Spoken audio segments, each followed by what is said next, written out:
యేసుక్రీస్తు ప్రభువారు సిలువలో పలికిన 7 మాటలు, చివరిగా ఆయన పలికిన 7 మాటలు నేను ఒకసారి చెప్తాను, దయచేసి శ్రద్ధగా వినండి.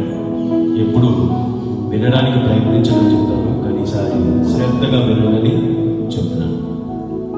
మొదటి మాట, తండ్రి వీరేం చేయుచున్నారు వీరెరుగరు కనుక వీరిని క్షమించమని చెప్పాను. రెండవ మాట, నేడు నీవు నాతో కూడా పరదేశంలో ఉండువు. మూడవ మాట, అమ్మా ఇదిగో నీ కుమారుడు. నాలుగవ మాట, నా దేవా నన్నెందుకు చేయించింది. ఐదవ మాట, నేను తప్పికొనుచున్నాను. ఆరవ మాట, సమాప్తమైనది. ఏడవ మాట, తండ్రి నీ చేతికి నా అప్పగించుకొనుచున్నాను.